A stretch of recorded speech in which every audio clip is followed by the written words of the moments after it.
నిలబడ్డాడని ఆయనకు చెప్పండి. ఇంకొక మాట కేసీఆర్కు గుర్తు చేయదలుచుకున్నా. అయ్యా,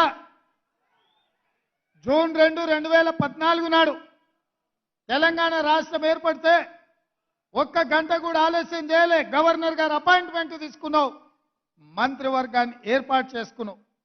అందులో మీరుంటిరి, మీ కొడుకుండే, మీ అల్లుడు ఉండే.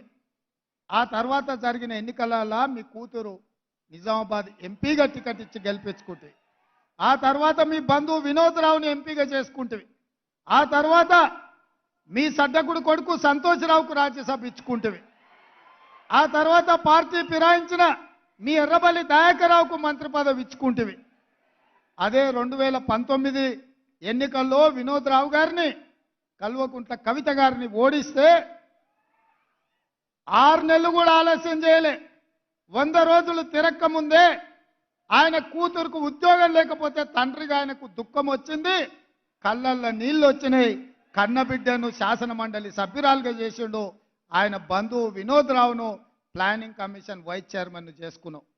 నేను అడుగుతున్నా మాజీ ముఖ్యమంత్రి చంద్రశేఖరరావు గారిని, నీ కుటుంబ సభ్యులకు, నీ బంధువులకు ఉద్యోగం లేకపోతే 100 రోజులు కూడా నువ్వు ఆగలేదే.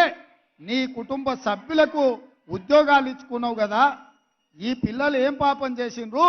3650 రోజుల నుంచి, దాదాపుగా 10 సంవత్సరాల నుంచి ఉద్యోగ నియామకాల కోసం 30 లక్షల మంది నిరుద్యోగ యువకులు ఎదురు చూస్తున్నారు. కళ్ళు కాసేలాగా ఈరోజు నిరీక్షిస్తున్నారు. ఎప్పుడైనా పిల్లల ఉద్యోగాల గురించి ఆలోచన చేసినవా? ఈరోజు మేము ఆ దిశగా ఆలోచన చేస్తుంటే మమ్మల్ని అభినందించకపోతే అభినందించకపోయినావు, మా కాళ్ళల్లో కట్టబెట్టే ప్రయత్నం ఎందుకు చేస్తున్నావు అని నేను అడుగుతున్నా.